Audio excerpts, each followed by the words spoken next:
ফুল জমে জমে পাথর হয়, মালাগুলো সরিয়ে নাও, আমার লাগছে। আজ এই মঞ্চে উপস্থিত দেশের ভোটের রাজনীতিতে যার স্ট্রাইক রেট বীরেন্দ্র সেহবাগের মতো, সেই শ্রদ্ধেয় সুনীল বনসাল,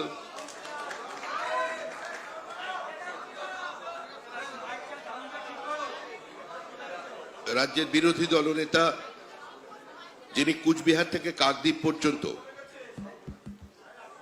তৃণমূলের এই আগ্রাসনী রাজনীতির বিরুদ্ধে চোখে চোখ রেখে লড়াই করেছেন, এবং আমার আগে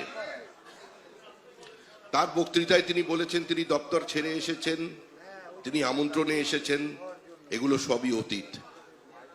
আমি আমার অনুজ প্রতিমের কাছে আহ্বান করব বা আবেদন করব যে ভবিষ্যতের কোনো মিটিংয়ে তিনি এটা বলবেন না, কারণ তিনি বিজেপিতে সম্পৃক্ত হয়ে গেছেন।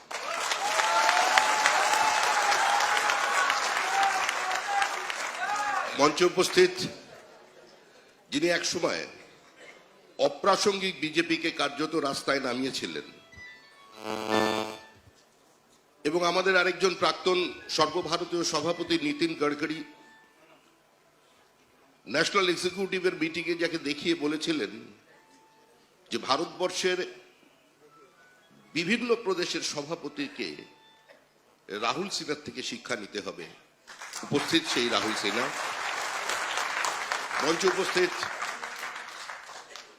আমাদের কেন্দ্রীয় মন্ত্রী, বিদায়ী সভাপতি আমি বলতে চাই না, কারণ সভাপতি একটা বহমানতা, যার অস্তিত্ব, যার ব্যক্তিত্ব এখন দলের মধ্যে বর্তমান, ডক্টর সুকান্ত মজুমদার। আমাদের দীর্ঘদিনের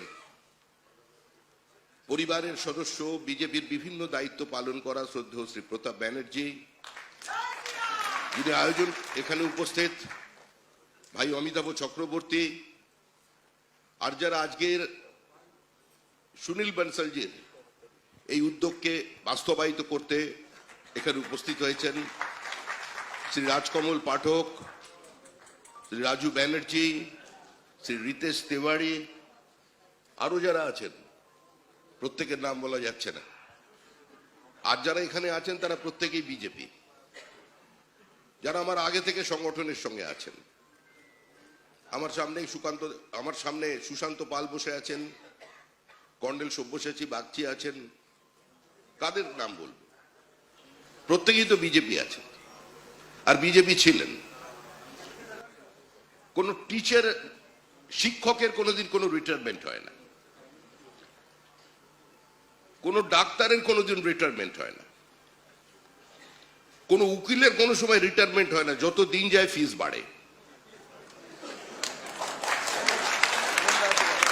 সেরকম রাজনৈতিক কর্মীরও কোনো রিটায়ারমেন্ট নেই। আজকে মনুষ্যকুলের এমন এক অসামান্য ব্যক্তিত্বকে সামনে রেখে এখানে আমরা সমবেত হয়েছি, যে তার সম্পর্কে কিছু বলার মতো জ্ঞান, বিদ্যা, বুদ্ধি বা উচ্চতা কোনোটাই আমার নেই। কিন্তু আমরা অটলজিকে দেখেছি, তাকে স্পর্শ করেছি, তাকে প্রণাম করেছি, তার কথা শুনেছি। তার বক্তব্যের খণ্ডিত খণ্ডিত কিছু অংশ এখনো আমাদের অন্তরের অন্তঃস্থলে একটা মধুর স্মৃতি নিয়ে বেঁচে আছে। যারা আপনারা এখানে বসেছেন, অনেকেই আছেন এখানে আমি দেখছি, যারা এখনো রাজনীতিতে সক্রিয়, যারা হয়তো দলের কয়েকজন আছেন এরকম মন্ডল স্তরে, জেলা স্তরে, তারা দলের পদাধিকারী, এসআইআর এর জন্য কাজ করছেন, মেম্বারশিপে কাজ করেছেন দায়িত্ব নিয়ে, কিন্তু আজকের বৈঠকে তারা উপস্থিত হয়েছেন যে কোনো আবেগের কারণে। আমাদের দল 3 বছর অন্তরে সভাপতি পরিবর্তন করে, কমিটি পরিবর্তন করে, কিন্তু বন্ধ ঘরের মধ্যে এটা বলার অপেক্ষা রাখে না যে যখন নতুন কমিটি হয়, আগের কমিটির কিছু মানুষ সেখান থেকে বাদ যান, কিন্তু দল থেকে বাদ পড়ে। সংবাদ মাধ্যম একটা ন্যারেটিভ তৈরি করছে, এবং সেটা যত দিন যাবে আরো বাড়বে, যে নতুন পুরনোর দ্বন্দ্ব। নতুন পুরনোর যদি দ্বন্দ্ব হতো, তাহলে উপরে যারা বসে আছেন আর সামনে যারা বসে আছেন, বা যারা বক্তব্য শুনছেন, বা এখনো হলে যারা ঢুকতে পারেননি, বাইরে যত আমাদের বিজেপির পুরনো কার্যকর্তা আছেন, যারা কেউ সারা রাত ট্রেন জার্নি করে এসেছেন তারা বাইরে আছেন, কেউ 6 ঘন্টার ট্রেন জার্নি বাসে এসেছেন, তারা আছেন 8 ঘন্টায় বাসে আছেন। একটা অসম্ভবের মধ্যে আপনারা সম্ভাবনার স্বপ্ন দেখেছিলেন। রঞ্জিত ভৌমিক মঞ্চে এলেন, অতিবাম রাজনীতিতে সক্রিয় ছিলেন। তিনি 80 সাল থেকে দলের সঙ্গে সম্পৃক্ত হয়ে গেছেন।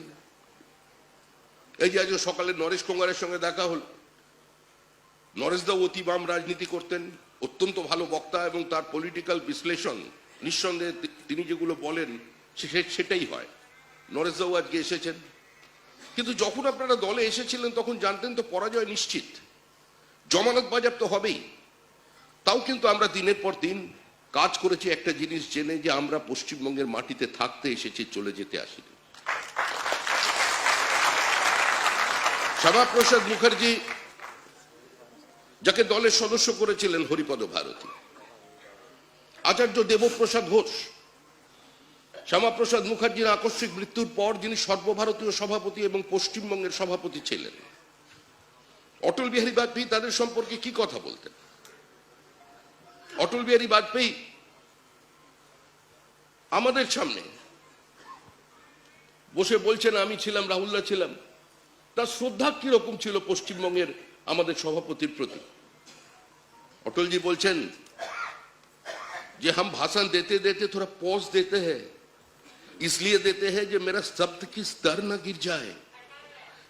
लेकिन हरिपद बाबू वो एक ही स्पीड, एक ही भाषण और तद्भव तत्सम शब्द का इतना प्रयोग जो कोई भी हिंदी भाषी उसका भाषण समझ लेंगे। इस ध्रुवीकरण की राजनीति इतना जहरीला और खतरनाक होता है जो बड़े बड़े हस्तियों को भी दरकिनार करके रख देता है। इस देश की दुर्भाग्य है जो हरिपद बाबू को भारत की संसद को भी सुन नहीं पाए। तार সম্পর্কে অটল বিহারী বাজপেয়ীর এই ছিল বক্তব্য। আমরা প্রথম ব্রিগেড করেছি, ব্রিগেডের উপরে আমি ভলান্টিয়ার হিসেবে দাঁড়িয়ে আছি। রাহুল দা আমাদের সভাপতি ছিলেন, আমরা সবাই ভলান্টিয়ার। মঞ্চের উপরে একটা জায়গা দেখা যাচ্ছে খালি, আমাদের প্রথম ব্রিগেড। বিজেপি সাহস করে ব্রিগেড করেছে, মানুষ শুনে হাসাহাসি করছে, আমাদেরই নিজেদের আত্মবিশ্বাস নেই কি হবে, আমাদেরই ঘুম চলে গেছে। সেই ব্রিগেডের পরে রাহুল দাবাকে বলেছিল, শ্রমিক আমি যত টাকায় ব্রিগেড আমরা করলাম, এটা যদি সিপিএমও জানতে পারে ওরা তদন্ত কমিটি বসিয়ে দেবে, এই টাকায় ব্রিগেড হয়? ওপর থেকে অটলজি বলছেন যে अभी तक पश्चिम बंगाल की विधानसभा और लोकसभा में एक भी कमल नहीं खिला, लेकिन इस विशाल जनमेदिनी इस बात की प्रामाणिकता से भरे हुए है जो मन कमल खिल चुका है। थोड़ी सी जो खाली है वो हमारे झंडी की हरियाली है। इन्हीं অটল বিহারী বাজপেয়ী যিনি বাগ্মিতার মধ্যে দিয়ে একটা দলকে প্রাসঙ্গিক করতে পেরেছিলেন, যিনি তার নিজের জীবদ্দশায় দলের সঙ্গে সম্পৃক্ত হয়ে গিয়েছিলেন, তিনি অটল বিহারী বাজপেয়ী। 60-এর দশকে পণ্ডিত নেহেরু সমালোচিত হচ্ছেন ভারতবর্ষের বিভিন্ন প্রান্তে। দেশব্যাপী পণ্ডিত নেহেরুর বিরুদ্ধে ক্রমবর্ধমান জনরোষ। অটল একজন তরুণ সাংসদ, তার সামনে গিয়ে বলছেন আপনাকে পার্লামেন্ট ডাকুন, আপনাকে পার্লামেন্ট ফেস করতে হবে। শেষ পর্যন্ত সেই তরুণের কথায় পণ্ডিত নেহেরু পার্লামেন্টের বিশেষ অধিবেশন ডাকলেন। চাচা ছোলা ভাষায় নিজস্ব শব্দ চয়নে অটলজি আক্রমণ করলেন পণ্ডিত জওহরলাল নেহেরুকে। বক্তৃতা শেষের পরে নেহেরু বলছেন, তোমার দল কোনোদিন ক্ষমতায় আসবে কিনা আমার জানা নেই, আর দল যদি ক্ষমতায় আসে তোমায় প্রধানমন্ত্রী করবে কিনা সেটাও আমার জানা নেই, কিন্তু তুমি একজন প্রাইম মিনিস্টার মেটেরিয়াল। 1971 পাকিস্তানের সঙ্গে যুদ্ধ। শ্রীমতী ইন্দিরা গান্ধী গেলেন হঠাৎ সকালবেলা অটল বিহারী বাজপেয়ীর বাড়িতে। বিরোধীরা কি করে দেখবে তার এই পদক্ষেপকে, তিনি আশঙ্কায় ছিলেন। অটলজির সঙ্গে 8 ঘন্টা মিটিং এর পর যখন শ্রীমতী গান্ধী বেরিয়ে যাচ্ছেন তখন তিনি বললেন, আমি একজন নেতার সঙ্গে দেখা করব ভেবে এসেছিলাম, কিন্তু আমি একজন স্টেটসম্যানের সঙ্গে মিটিং করে গেলাম। তিনি অটল বিহারী। 71-এর যুদ্ধ আমরা জিতলাম। 80,000-এর বেশি সৈন্য আমাদের হাতে বন্দী। সেই যুদ্ধের অন্যতম সৈনিক কর্নেল সব্যসাচী বাগচি এখানে বসে আছেন। সেদিন কিন্তু আমরা পিওকে নিতে পারিনি। আমাদের সিমলা এগ্রিমেন্ট 2রা জুলাই 1972 শ্রীমতী গান্ধী ডিপ্লোম্যাটিক্যালি পরাজিত হয়ে গেলেন। জুলফিকার আলী ভুট্টোর সামনে সারা দেশ জুড়ে সমালোচনার ঝড় উঠল, কিন্তু অটলজি লখনৌর একটি মাঠে যখন খবর এলো তখন দুটি শব্দের মধ্যে দিয়ে বুঝিয়ে দিলেন যে তার অবস্থান, हम लोग जीते मैदान में लेकिन हारे दरबार पे। তিনি ছিলেন অটল বিহারী বাজপেয়ী। বিশ্বনাথ প্রতাপ সিং, তাকে জেতবার পর কলকাতায় একটা সভার আয়োজন করা হয়েছিল। সেই সভা আয়োজন হয়েছিল আমাদের শহীদ মিনারে। মঞ্চে যারা বসেছিলেন ভারতবর্ষের প্রায় সর্বপ্রান্তের নেতারা, যে ছবি বারবার দেখায় জ্যোতি বসু সেদিন মঞ্চে ছিলেন, সঞ্জয় সিং ছিলেন, বিশ্বনাথ প্রতাপ সিং ছিলেন, মঞ্চের পিছন দিকে বসেছিলেন অসীম দাশগুপ্ত, বুদ্ধদেব ভট্টাচার্য এবং বিমান বসু। কেন জানি না সেদিন জ্যোতি বসু খুব একটা সাবলীল বক্তৃতা দিলেন না। জ্যোতি বসু বাম এবং ধর্মনিরপেক্ষতার কথা বললেন।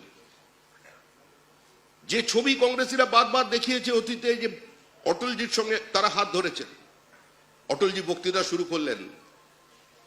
বক্তৃতার প্রথম শব্দই হলো এটা कि मैं अशोक सिंह की आभारी हूं, ये महती सभा में मुझे बुलाने के लिए।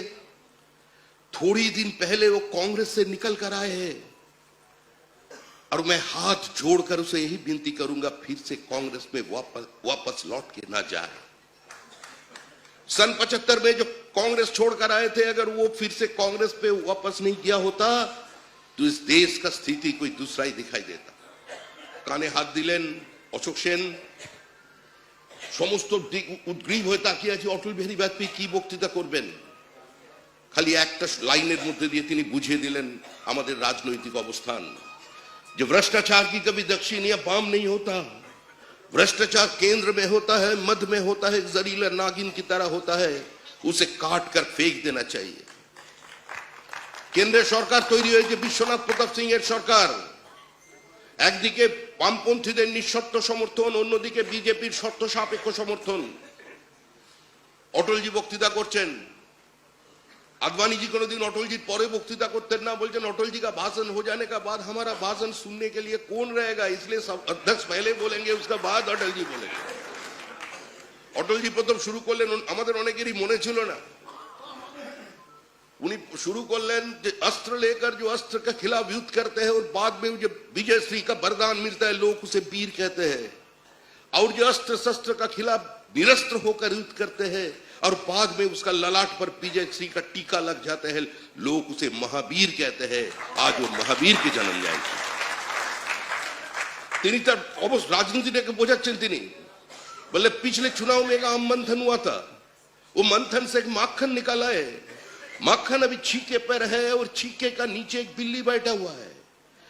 वो बिल्ली सोच रहे है ये कब छीका टूटे हम मक्खन लेकर भाग जाए। अगर बिल्ली का नजर छीके पर है तो हमारा नजर बिल्ली और छीका दोनों पर है, अगर टूट भी गया उसका मक्खन लेकर जाने नहीं गया। ठीक এমনই একটা অপ্রাসঙ্গিক সময়। এখানে যারা বসে আছেন অনেকেই, সেদিন আমরা বম্বে অধিবেশনে গিয়েছিলাম, 11 কিলোমিটার রাস্তা আমরা মিছিল করেছিলাম, আমি স্লোগান দিয়েছিলাম মনে আছে। বম্বে রেস কোর্সে 4.5 লক্ষ মানুষ এর ঐতিহাসিক সম্মেলন। আয়োজক ছিলেন স্বর্গীয় প্রমোদ মহাজন। রাত্রিবেলা বক্তৃতা, আমরা যখন বক্তৃতা শুনছি আমার পাশে আমি আর বিদ্যাসাগর মন্ত্রী এক জায়গায় বসেছিলাম। আমার মনে আছে বক্তৃতা যখন শুরু হলো তখন একটা সারা দেশ জুড়ে চলছে যে বিজেপি যদি ক্ষমতায় আসে তাহলে লৌহ মানব বলে যাকে তুলে ধরা হয়েছিল তখন আমাদের শ্রদ্ধেয় আডবাণীজিকে, উনি হবেন প্রধানমন্ত্রী, যার মধ্যে সর্দার বল্লভ ভাই প্যাটেলের ছায়া দেখা যায়, তিনি হবেন ভারতের প্রধানমন্ত্রী। কিন্তু দুজনের মধ্যে কি আত্মিক যোগাযোগ।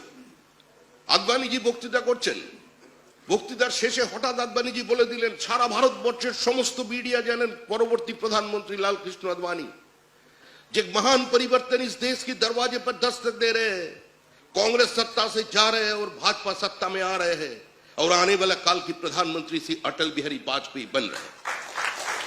মুহূর্তের জন্য আমরা দেখলাম পিন ড্রপ সাইলেন্স, কোনো আওয়াজ নেই। তারপরে উত্তাল হয়ে গেল গোটা মাঠ, সেই পুরনো স্লোগান ঘাস কা রোটি খাएंगे अटल को पीएम बनाएंगे। देश का नेता कैसा हो, अटल बिहारी वाजपेयी जैसा हो। কিন্তু অটলজি যে বক্তৃতা করলেন তারপরে অটলজির বক্তৃতা ছিল অসাধারণ। आडवाणी जी ने जो काम किया वो ठीक नहीं किया, वो पार्टी की पद्धति के अनुसार नहीं किया, उन्होंने परंपरा को तोड़कर किया बोले उन्हीं भाषण शुरू করলেন। সেদিন যে ভাষণ দিয়েছিল সে ভাষণটা আমি বলি তো আমাদের অফিসের যে কোনো যারা ওই চা জল দেয় তারাও সেটা জানেন, বিজেপির ইতিহাস। কিন্তু যিনি বক্তৃতা করছেন তিনি অটল বিহারী বাজপেয়ী, যার কণ্ঠস্বর তিনি অটল বিহারী বাজপেয়ী, যিনি বাগ্মিতা দিয়ে দলকে প্রাসঙ্গিক করে তুলতে পারেন তিনি অটল বিহারী বাজপেয়ী। হঠাৎ কিছুক্ষণের জন্য লাইট চলে গেল, 8 লক্ষ মানুষের সভা, মানুষের নিঃশ্বাস পড়ছে, শব্দ শোনা যাচ্ছে, অপেক্ষা করছেন। অটলজি গোটা পার্টির ইতিহাস বলতে গিয়ে বললেন যখন রাজেন্দ্র প্রসাদের সঙ্গে আমাদের পরিচয় করানো হচ্ছে 1952 সালের নির্বাচনের পর, রাজেন্দ্র প্রসাদ বলছেন যে আরে what is Johnson after demise of doctor Mukherjee, now it's a headless body. बोले हमने भी डटकर जवाब दिया, अरे हम लोग सनातनी है, गणेश जी का सर काटा हुआ सर के ऊपर, गणेश जी का काटा हुआ सर के ऊपर हस्ती का सर बिठाकर उसको पूजन करते और जग से उसको पूजन कराते हैं। तीनों अटल बिहारी बाजपेयी। पार्लियामेंट अटल जी बोलছেন যেদিন আদবানি জি গ্রেফতার হয়েছেন লালু প্রসাদ যাদব তাকে গ্রেফতার করেছিল, অটল জি ঢুকে প্রথম কথা যে আমি বাইরে আস্তে আস্তে পড়লাম পার্লামেন্টারি সংস্কৃত কথা লেখা আছে, ऐसे कोई वृद्ध नहीं है जिसका अंदर कोई धर्म ना, ऐसे कोई सभा नहीं है जिसका अंदर कोई वृद्ध नहीं है, और ऐसे कोई वृद्ध नहीं है जिसका अंदर कोई धर्म नहीं है, और ऐसा कोई धर्म नहीं है जिसका अंदर कोई सत्य नहीं है। तो जो कुछ बोलेंगे सच सच बोलेंगे, सच की सिवा कुछ नहीं बोलेंगे। মানে বৃদ্ধ শব্দটা কেন ব্যবহার করলেন? কারণ leader of the opposition Lalkrishna Advani তিনি লালু প্রসাদের ওইখানে জেলে মানে গৃহবন্দী করে রেখেছেন। অটলজি বক্তৃতা করছেন, আমরা তো অনেকে 4টে বিয়ে 5টা বিয়ে সব আক্রমণ করে বলি, কিন্তু অটলজি কি বলছেন? जो लोग शादीशुदा है वो जानते हैं आज के दिन में एक बीबी को पालना कितना मुश्किल काम है, और कुछ लोग तो 4 शादियां कर रहे हैं। हठात पास থেকে একজন আওয়াজ দিয়ে বলছেন ये सोचकर ही कि अटल जी शादी नहीं किया। अटल जी घुरे दाঁড়িয়ে বললেন যে आग जलाती है ये समझने के लिए आग के अंदर उंगली डालना जरूरी नहीं। गुलाम नबी आजाद একটা দাঁড়িয়ে কথা বলেছেন, বলে हे ईश्वर ऐसे नबी से हम तो मुक्ति दिलाए, कभी गुलाम बन जाता है कभी आजाद घूमते हैं, गुलाम नबी आजाद। गुलाम नबी आजाद হেসে বসে পড়লেন। सोमनाथ चट्टोपाध्याय उठे दाঁড়িয়ে কিছু বলতে গিয়েছিলেন, বলে बैठ जाइए, क्या लोकतंत्र की बातें करते हैं। जो लोग सोवियत रशिया में अपने लोकतंत्र की लड़ाई लड़ते लड़ते अपने जीवन का हाथ धो बैठा, क्या आप उनको वापस ला सकते हैं? क्या तिएनएनमेन स्क्वायर में जो लोग को गोलियों से भून दिया गया, क्या उसको आप वापस ला सकते हैं? बैठ जाइए। আমরা অটলজির এই উত্তেজনাও দেখেছি, অটলজির মতো মানুষ আমরা রিসিভ করতে গেছি, সেরিমোনিয়াল লাউঞ্জ দিয়ে অটলজি আসবেন, সালটা রাউলার মনে থাকতে পারে আমার মনে পড়ছে না, সেরিমোনিয়াল লাউঞ্জ দিয়ে আসবেন। হঠাৎ আমরা সেরিমোনিয়াল লাউঞ্জে ছিলাম, হঠাৎ জানা গেল, আমরা খবর পেলাম, তখন এত মোবাইলের যুগ নেই, যে অটলজিকে সাধারণ যে একটা বেরোনোর জায়গা সেটা দিয়ে বার করে নিয়ে গেছে। তো সেটা নিয়ে গেছেন, আমরা কি করবো, অটলজি চলে গেছেন। হঠাৎ আমরা যখন আস্তে আস্তে এবার গাড়িতে ওঠার ব্যবস্থা করছি, তখন পার্টির কাছে এত গাড়ি ঘোড়াও নেই, মানে একটা গাড়িতে 6 জন চাপতে হয়। হঠাৎ দেখি পুলিশ দৌড়ে আমাদের খুঁজে আসতে গেছে, পুলিশের ব্যস্ততা। কি ব্যাপার? যে অটলজি লেক টাউনের আগে রাস্তায় দাঁড়িয়ে পড়েছেন, বলেছেন हम कलकत्ता में आए और हमको रिसीव करने के लिए कोई कार्यकर्ता नहीं आए, हो ही नहीं सकते। बोले सर उठ जाइए, गाड़ी में रिस्की है, आपका ये समय आपका स्टेटस समझिए, अब रास्ते में। बोले हम रास्ते पे ही खड़ा रहूंगा, अब का हमारा कार्यकर्ता को बुला के लाओ, ये हो ही नहीं सकता। পুলিশ আমাদের এয়ারপোর্ট থেকে নিয়ে এলো, আমাদের দেখবার পরে অটলজি মালা, বা তখন তো আর এতটা উত্তরীয় নেই, মালা নিয়ে উত্তরে গেছে। আমাদের প্রথম অধিবেশন অটলজি পরিবেশন করেছে। আমার মনে হয় যে যুগল কিশোর জেঠালি আজকে যে বিজেপির নতুন চেহারা দেখছি, আজকে যে বিজেপির এই যে পার্টি অফিস দেখছেন, এখন যে অফিসটা পরিবর্তন হচ্ছে, নতুন অফিসের মানে আমি 6 নম্বর মুরলীধর সেনের কথা বলছি। ডক্টর শ্যামাপ্রসাদ মুখার্জি যেটা ঐতিহাসিক বাড়ি, অমৃত সমাজের হল ছিল, বঙ্কিমচন্দ্র চট্টোপাধ্যায়, বাপু রাজেন্দ্র প্রসাদ থেকে শুরু করে শরৎচন্দ্র চট্টোপাধ্যায়, রবীন্দ্রনগর, এমন কারো নাম বলতে পারবেন না কেশব সেন যে ওই বাড়িতে যাননি। সেই বাড়ির যে আজকে চেহারা দেখতে পাচ্ছি, সেই বাড়ি বা পার্টির সামান্যতম অর্থনৈতিক স্বাচ্ছন্দ্যের যিনি মুখ দেখিয়েছিলেন তিনি যুগল কিশোর জেঠালিয়া। তা সেই আমাদের পুরনো কর্মী, তিনি কি পেয়েছেন বলুন তো? এই যারা আপনারা বসে আছেন, বহু বিজেপি কর্মী আছে।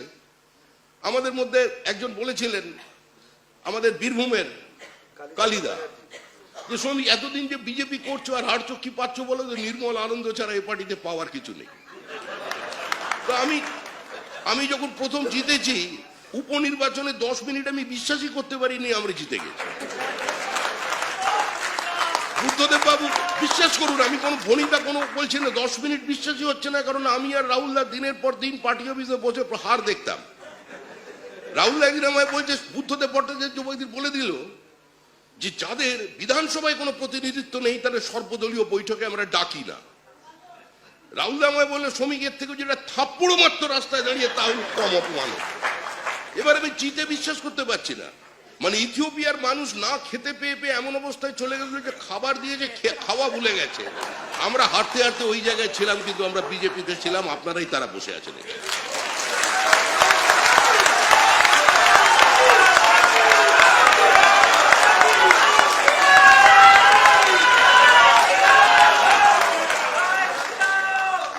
আমাদের বাঁকুড়া জেলার একজন সভাপতি ছিলেন, গুণময় চ্যাটার্জি। তপন শিকদার আমাদের প্রাক্তন সভাপতি। তপনদা বহু মজার মজার ঘটনা করতেন। একবার তপনদা অতি উদার হয়ে গেলেন। তপনদা শুরু করলেন 0 আওয়ার। 0 আওয়ার কি? তপনদা বললেন যে আমার বিরুদ্ধে যার যা কিছু বলার আছে, যার পার্টির কথা যা যা বলবে, ঘরের মধ্যে বলবে, বাইরে বলবে না, সুতরাং প্রথমে 0 আওয়ার হবে।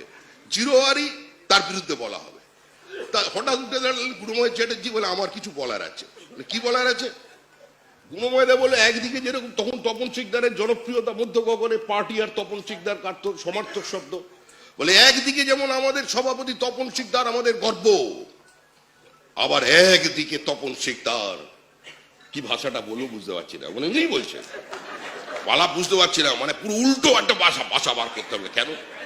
বলি যা কিছু অভিযোগ করি কাগজ নেয় আর পকেটের মধ্যে ঢোকায়, রেখে দেয়, ওই যে ঢুকলো আর ওটা বেরোবে না। এখন এই কথা বলার পরে যদি আমাকে কেউ দল থেকে বার করে দেয়, আমি বলবো বেরোবো না। তোমরা কে কি করবে? কি কাকে সাসপেন্ড করবে? আরে রাজনীতি তো একটা বহুমানতা, পার্টি আনন্দের সঙ্গে করতে হবে। আপনিও যে আমিও তাই। আমি তো 10 বছর কোনো সাংগঠনিক পদে ছিলাম না। আমি নিচে বসতাম, ওপরে বসতাম, আমি এবার একটু পিছন দিকে কোণে গিয়ে বসতাম। এখন দেখছি রাজনীতিটা হয়, এটা মানতে হবে আপনাদের।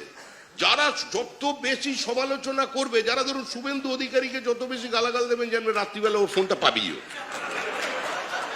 এটাই হচ্ছে নিয়ম।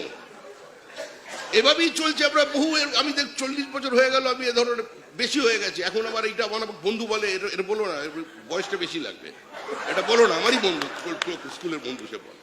তো সেরকম আমরা অনেক দিন এরকম কাটিয়ে এসেছি এবং হারবো জেনে কাটিয়েছি। কিন্তু আজ আমরা জিততে এসেছি, কারণ এই লড়াই শেষ লড়াই।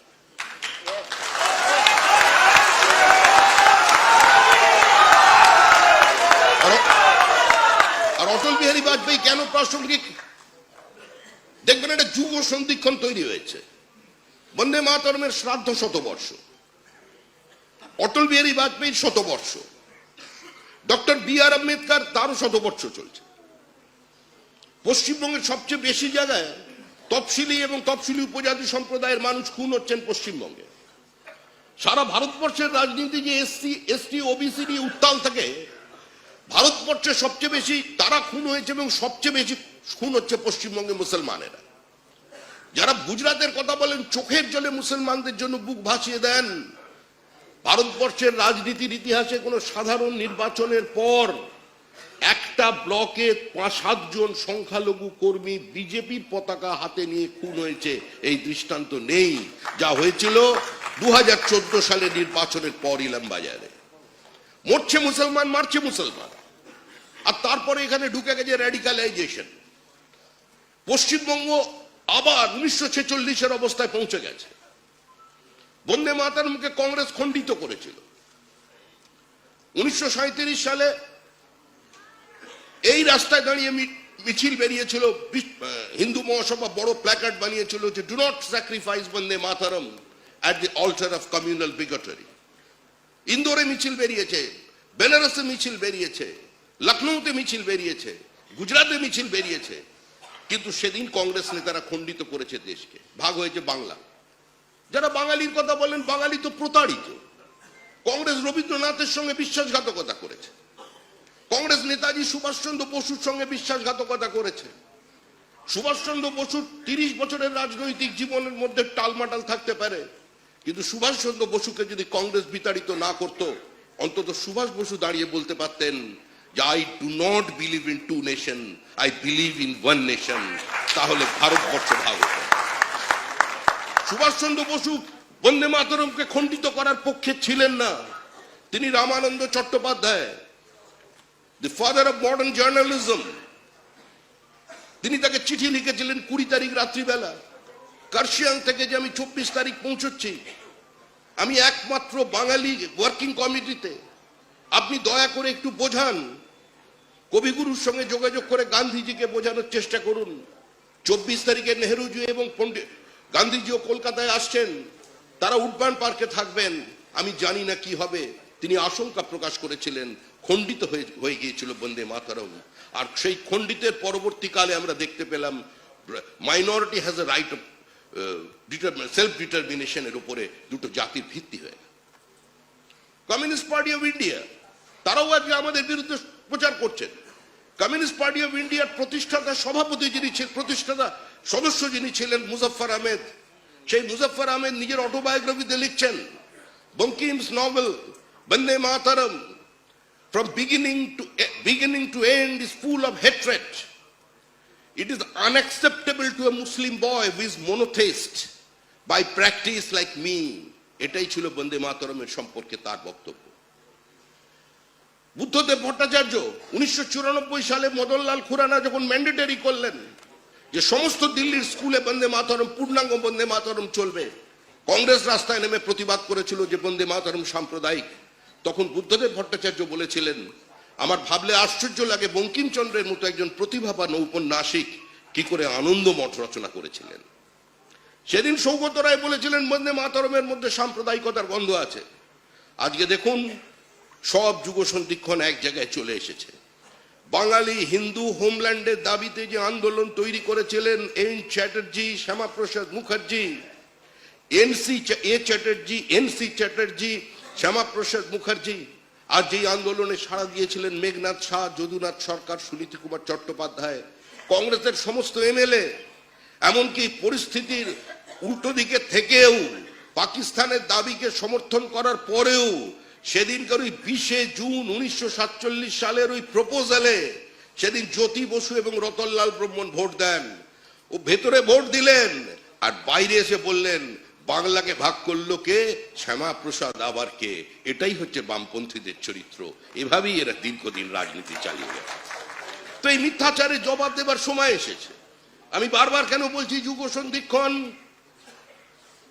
কারণ 2026 সালে শ্যামাপ্রসাদের মাটিতে, আজ হয়তো দেবপ্রসাদ ঘোষের মাটিতে, হরিপদ ভারতীর মাটিতে অটল বিহারী বাজপেয়ীর সরকার প্রতিষ্ঠা হবে, তার জন্ম শতবর্ষে, এবং প্রতিষ্ঠা হবেই। তৃণমূল কংগ্রেস চলে যাচ্ছে, তৃণমূল কংগ্রেস চলে যাবে, তৃণমূল কংগ্রেসকে কেউ রাখতে পারবে না। যদি এই মুহূর্তে এসআইআর বন্ধ করে দেওয়া হয়, যদি এই মুহূর্তে ইডি সিবিআই এর দপ্তরে তালা লাগিয়ে দেওয়া যায়, যদি এই মুহূর্তে বলে দেওয়া যায় যে আর কোনো নোটিশ জিএসটি পাঠাবে না, ইনকাম ট্যাক্স পাঠাবে না, তারপরেও পশ্চিমবঙ্গে মমতা ব্যানার্জি হারবে। কিন্তু আপনারা যারা এখানে আছেন চুপ করে বসে থাকার সময় নেই, এটা হাততালির সময় নয়। আজকে এই এসআইআর এ আপনাদের অংশগ্রহণ করতে হবে। এই এসআইআর নিয়ে তৃণমূল কংগ্রেস সমাজের মধ্যে বিভ্রান্তি তৈরি করছে। আমাদের ট্র্যাডিশনাল ভোট ব্যাংকের উপরে তৃণমূল হাত বসানোর চেষ্টা করছে। তৃণমূলের এই বিভ্রান্তিমূলক প্রচারে যদি কেউ পা না দেয় তার জন্য সতর্ক থাকতে হবে। স্বামী বাবা থাকে কোথায়? বাবা থাকে উত্তর 24 পরগনায়, 10 ছেলে মুর্শিদাবাদে, 5 মেয়ে মালদায়। এই পরিস্থিতি হয়ে আছে ভোটার লিস্টে। যখন হিয়ারিং শুরু হবে আপনাদের প্রত্যেককে আপনাদের পবিত্র কর্ম হচ্ছে সেটা, আপনার কোন দায়িত্বে আপনি আছেন, কোন দায়িত্বে নিয়ে আছেন সেটা প্রশ্ন নেই। কোন মন্ডল সভাপতি, কোন শক্তি কেন্দ্র প্রমুখ আপনাকে ডেকেছে কি ডাকেনি সেটা বক্তব্য নয়। একজন দলীয় কর্মী হিসেবে আপনি শ্যামাপ্রসাদ মুখার্জির কথা স্মরণ করে এবং অটল বিহারী বাজপেয়ীর এই আজকে শতবর্ষে এই প্রতিজ্ঞা নিয়ে আজকে আমরা এখান থেকে সবাই যাব যে এসআইআর এ আমাদের প্রত্যেকে অংশগ্রহণ করবে। এই হিয়ারিং এ যে কোনো মূল্যে আজকে আমাদের যে প্রাথমিক কাজ হচ্ছে এখন এসআইআর। এখন মনে রাখবেন এসআইআরই বিজেপি আর বিজেপি এসআইআর। পশ্চিমবঙ্গের ভোটার লিস্টের অবস্থা যা হয়ে আছে, যারা আনন্দ করছেন রোহিঙ্গা কোথায়, আরে রোহিঙ্গা বাংলাদেশি খুঁজে বার করানোর কাজ রাষ্ট্রের। আমরা এখন আর রাজনৈতিক দলের প্রতিনিধিত্ব করছি, নির্বাচন কমিশন সাংবিধানিক সংস্থা তারা তাদের কাজ করছে, তারা তাদের মতো করে কাজ করে যাবে। আমাদের কাজ হচ্ছে সহযোগিতা করার। শুধু বক্তৃতা দিলে হবে না, আমরা দীর্ঘদিন বক্তৃতা করেছি, বাংলাদেশি অনুপ্রবেশের কথা বলেছি, ডেমোগ্রাফিক চেঞ্জের কথা বলেছি, শ্যামাপ্রসাদের আত্মবলিদানের কথা বলেছি, আমরা দীর্ঘদিন পশ্চিমবঙ্গের এই পোরাস বর্ডারের কথা বলেছি। কিন্তু আজ সরকার আমাদের সে দায়িত্ব তুলে দিয়েছে, সেই কাজকে এগিয়ে নিয়ে যাওয়া আমাদের দায়িত্ব। একটা সময় ছিল 50-এর দশকে সরকার কোনো সিদ্ধান্ত নিত, সরকারি সিদ্ধান্তের বিরুদ্ধে মানুষ আন্দোলন করত, সরকার নিজের রাষ্ট্রযন্ত্র দিয়ে নিজের প্রচার মাধ্যম দিয়ে সেটাকে প্রতিহত করার চেষ্টা করত। আর আধুনিক ভারতবর্ষে সরকার একটা সিদ্ধান্ত নেয়, সেটা বাস্তবায়িত হয় এবং সেই সিদ্ধান্তের গ্রহণযোগ্যতা বা সেই সিদ্ধান্তের বাস্তবায়িত করার ক্ষেত্রে বাধা বিপত্তি যা আছে, বাস্তবতা কি আছে সেটা বোঝানোর দায়িত্ব নিতে হয় সেই দলকে। সিএ দীর্ঘদিনের দাবি, উদ্বাস্তুরের দাবি, আমরা তো ভাষণ দিচ্ছি 1951 সাল থেকে। 48 স্বাধীনতার পর গান্ধীজি বললেন যারা ইচ্ছার বিরুদ্ধে ওপারে থেকে গেলেন তাদের এপারে নিয়ে আসতে হবে। তারা যদি কোনোদিন মনে করেন যে তারা বিপন্ন, তাদের ভারতবর্ষে চলে আসতে চায়, তারা আসবে এবং সরকারের দায়িত্ব তাদের জীবন এবং জীবিকাকে সুনিশ্চিত করা। কে বলেছেন? মহাত্মা গান্ধী। সেই বক্তব্যকে সমর্থন কে জানিয়েছিলেন? পণ্ডিত জওহরলাল নেহরু, সর্দার বল্লভভাই প্যাটেল। আজকে কংগ্রেস গান্ধীজিকে গ্রহণ করেছে কিন্তু অবলম্বন করেনি। অবলম্বন যিনি করেছেন তিনি নরেন্দ্র দামোদর দাস মোদী, সিএ বাস্তবায়িত করেন। গান্ধীজি বলেছিলেন যে এমন পরিকল্পনা করবার সময় সমাজের শেষ পংক্তির মানুষটার মুখের দিকে তাকিয়ে যদি পরিকল্পনা করো, সেই পরিকল্পনা প্রকৃত অর্থে বাস্তবায়িত হবে। কংগ্রেস গান্ধীজিকে গ্রহণ করেছে, অবলম্বন করেনি। সেই পরিকল্পনাকে বাস্তবায়িত করেছিলেন ওই সুশাসনের নেতা অটল বিহারী বাজপেয়ী, আর যাকে আজকে আরো তার গতিকে বাড়িয়ে দ্বিগুণ গতিতে টেনে নিয়ে যাচ্ছেন আমাদের পৃথিবীর জনপ্রিয়তম রাজনৈতিক ব্যক্তিত্ব, দেশের প্রধানমন্ত্রী নরেন্দ্র দামোদর দাস মোদী। গ্রামকে শহরের সঙ্গে যোগ করো, গোল্ডেন কোয়াড্রিল্যাটারাল, গতি বাড়াও, শিল্পায়নের জোয়ার নিয়ে আসো, বাজেটের 60% টাকা গ্রামের উন্নয়নের জন্য ব্যয় করো, মানুষের ক্রয় ক্ষমতা বাড়াও, ভিক্ষাপাত্র হাতে নাম সামনে দাঁড়াবে না। ভারতবর্ষ ইউনিপোলার নয়, বাইপোলার নয়, মাল্টিপোলার পৃথিবী তৈরি করবে। আমেরিকার রক্তচক্ষুকে উপেক্ষা করে ইন্টারন্যাশনাল মনিটারি ফান্ড IMF কে দূরে সরিয়ে দিয়ে তিনি পোখরান বিস্ফোরণ করে দেখিয়ে দিয়েছেন, বারণ পরে আবার বিস্ফোরণ করে দেখিয়ে দিয়েছে যে ভারতবর্ষ পিছিয়ে আসার মানুষ। আজকে সেই পার্টির প্রত্যেক কর্মী আমরা, কত লক্ষ লক্ষ মানুষ দলে এসেছেন, চলে গেছেন, জীবনে কোনোদিন পার্টির কাজে কোনোদিন বিমান যাত্রা করেননি, কোনোদিন এয়ার কন্ডিশন গাড়িতে চাপেননি। আমাদের নেতা ছিলেন সুকুমার ব্যানার্জি। বাঁকুড়ায় নেমেছি 87 সালের ভোট, বলছে শ্রমিক 20 টাকা ভাড়া চাইছে, 43 ডিগ্রি টেম্পারেচার, বলে চল। ওনার কষ্ট, আমার তো কষ্ট সহ্য করার ক্ষমতা নেই, বলে চল, হাঁটতে থাকি। হেঁটে গুণময় চ্যাটার্জির বাড়ি চলে গেলাম। এই ছিল পরিস্থিতি। কঠিন পরিস্থিতির মধ্যে তপন সিংদার স্কুটার চালিয়ে এখান থেকে চলে গেলেন রানাঘাট। এখন ভাবলে কাউকে বললে গল্প বলে বিশ্বাস করবে। রাহুলদা তো বিজেপি বিয়ে করার 3 দিন পর থেকে কোথায় চলে গেলে 1 মাস পরে ফিরল। অন্য রাজ্য হলে গন্ডগোল হতো। তো এইভাবে পার্টি চলেছে। তো প্রত্যেকের এখানে কন্ট্রিবিউশন আছে। মহাদেব পোশাক সামনে বসে আছে, পার্টির অবস্থা কিরকম? মহাদেব পোশাকের ডায়েরি দেখলে বোঝা যায় মহাদেব পোশাকের মেয়ে হয়েছে, মেয়ের অন্নপ্রাশন, আবার মুক্তিযোদ্ধা বাংলাদেশে মেয়ের অন্নপ্রাশন। আমি একটু কম খাই, অল্প খেয়ে পালানোর ধান্দায়, তখন ট্রেনে করে গেছি, গিয়ে দেখি গিয়ে একটা ফিশ ফ্রাই নিয়েছি, অর্ধেকটা খেয়ে আমার ঠিক আছে বৌদি ঘুরছে, হঠাৎ দেখি বৌদি গম্ভীর, বুঝতে পারলাম না কারণটা। পরের দিন মহাদেব পোশাক এসছেন 2 দিন পরে পার্টি অফিসে। হ্যাঁ যাইছিলেন? জানি তো, খাননি কিছুই, সে খবরও পাইছি। আপনি কোথায় ছিলেন? 700 লোকের নিমন্ত্রণ, কোথায় ছিলেন আপনি? কি করুন, গোসাবাই ডেট দিয়ে ফেলছিলাম তো, বাড়ির মেয়ের অন্নপ্রাশন গোসাবাই বক্তৃতা করছে, তার নাম মহাদেব বসাক। এদের নিয়েই তো পার্টি। আমাদের থেকে 80 দশকের মানুষ বলতো এসব পাগলেরা পার্টি করে। উত্তর 24 পরগনায় আশিসদার বাবা, আশিসদা এসছেন, কত টাকা খরচা করেছেন গাড়ি নিয়ে। তখন গাড়ি কজনের ছিল? ওনার বাবার ছিল। চারিদিকে গোটা উত্তর 24 পরগনা পাগলের মতো ঘুরে বেরিয়েছেন। জানতেন হারবে, কিন্তু তাও ঘুরে বেরিয়েছেন। কারণ একটা মতাদর্শ নির্ভর পার্টি, একটা পার্টি একটা নির্দিষ্ট কারণে ক্ষমতায় আছে। আমাদের এখানে শ্যামল হাতি বসে আছেন, এই শ্যামল হাতি। অনেকে জানেন না, শ্যামল হাতি আমাদের নকশালদের বিরুদ্ধে প্রচার করতে গেছিলেন নরসিংহ দত্ত কলেজে। তুলে রেখে সোলের কায়দায় ধর্মেন্দ্রকে যেভাবে বেঁধে রেখেছিল, তাকে শ্যামল হাতিকে বেঁধে রেখেছিল রেল লাইনের ওপরে। বেঁধে রাখবার পরে গরম শীষে, পায়ের ডান পাটা দেখুন পুরো পোড়া, গরম শীষেটা পুরো পায়ের মধ্যে ঢেলে দিল, কিন্তু তাও বিদ্যার্থী পরিষদের প্রার্থী পদ থেকে তাকে সরিয়ে নিয়ে যেতে পারে।